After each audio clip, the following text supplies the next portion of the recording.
Welcome to Kellogg Public Library's virtual story time. My name is Sherry.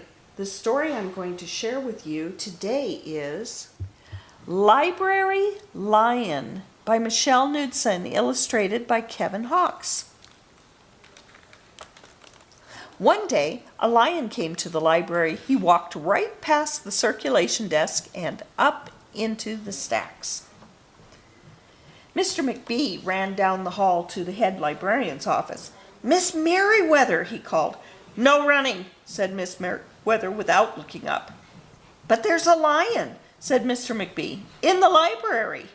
"Is he breaking any rules?" asked Miss Merriweather. She was very particular about rule breaking. "Well, no," said Mr. McBee, "not really." "Then leave him be."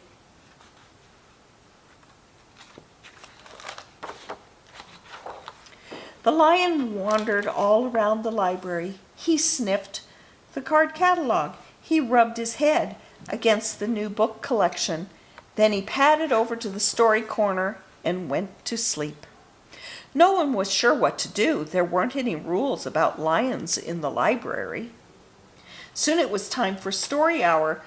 There weren't any rules about lions at story hour either.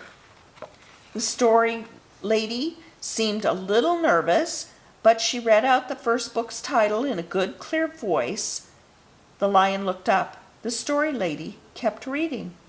The lion stayed for the next story and the story after that. He waited for another story, but the children began to walk away. "Story hour is over," a little girl told him. "It's time to go."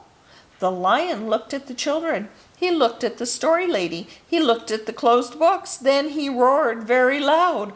Roar! Miss Merriweather came striding out of her office. "Who is making that noise?" she demanded. "It's the lion," said Mr. McBee. Miss Merriweather marched over to the lion. "If you cannot be quiet, you will have to leave," she said in a stern voice. "Those are the rules." The lion kept roaring. He sounded sad. The little girl tugged on Miss Merriweather's dress. "If he promises to be quiet, can he come back for story hour tomorrow?" she asked. The lion stopped roaring. He looked at Miss Merriweather. Miss Merriweather looked back. Then she said, "Yes, a nice, quiet lion would certainly be allowed to come back for story hour tomorrow." "Hooray!" said the children. The next day, the lion came back. "You are early," said Miss Merriweather. "Story hour is not until 3 o'clock." The lion did not budge. "Very well," said Miss Merriweather. "You might as well make yourself useful." She sent him off to dust the encyclopedias until it was time for story hour. The next day, the lion came early again. This time, Miss Merriweather asked him to lick all the envelopes for the overdue notices. Soon the lion began doing things without being asked. He dusted the encyclopedias, he licked the envelopes, he let small children stand on his back to reach books on the highest shelves. Then he curled up in the story corner to wait for story hour to begin. At first, the people in the library were nervous about the lion, but soon they got used to having him around. In fact, he seemed very well suited for the library. His big feet were quiet on the library floor. He made a comfy backrest for the children at story hour, and he never roared in the library anymore. "What a helpful lion," the people said. They patted his soft head as he walked by. "How did we ever get along without him?" Mr. McBee scowled when he heard that. They had always gotten along fine before. No lions were needed. Lions, he thought, could not understand rules. They did not belong in the library.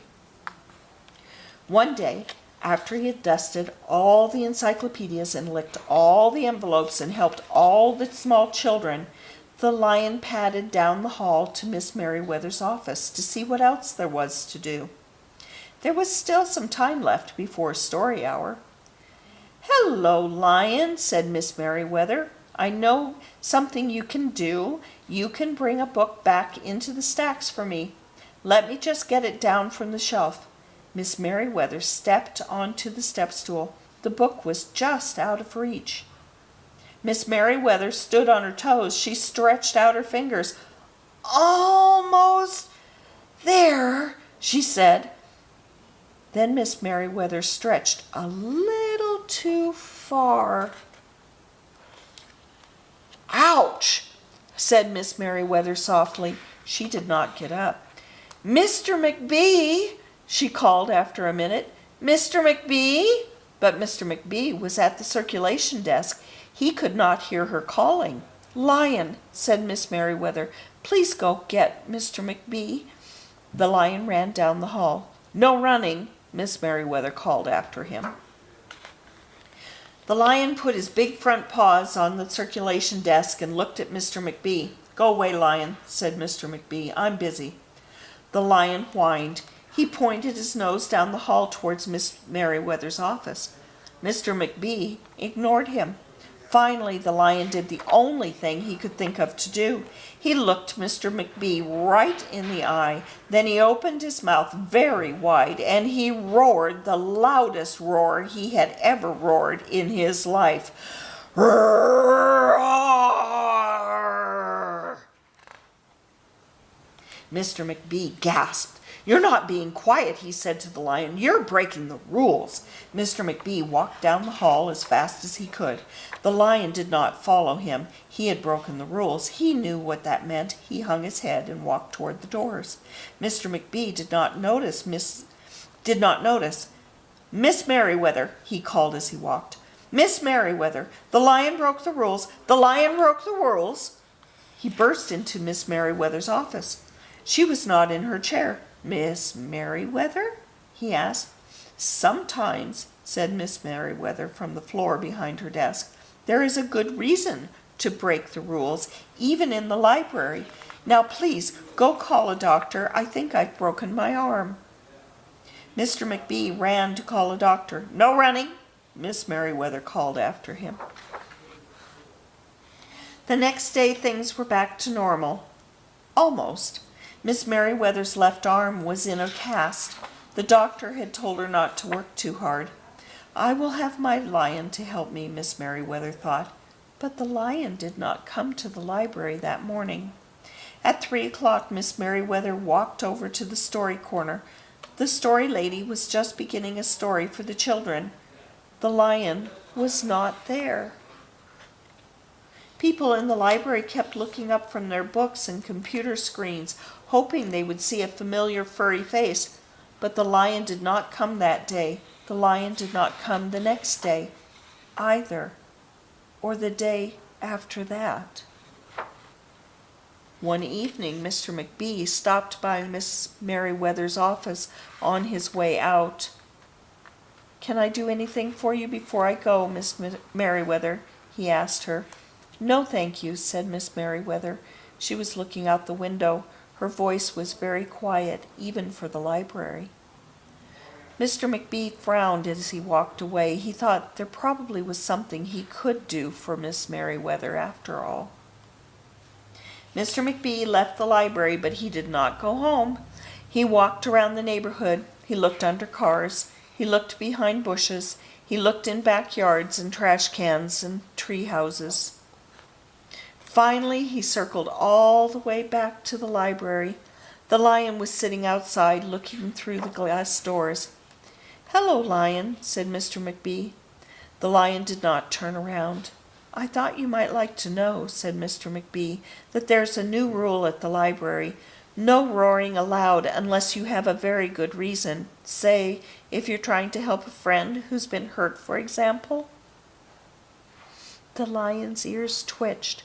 He turned around, but Mr. McBee was already walking away.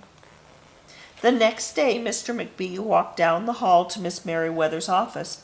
"What is it, Mr. McBee?" asked Miss Merriweather in her new, sad, quiet voice. "I thought you might like to know," said Mr. McBee, "that there's a lion in the library."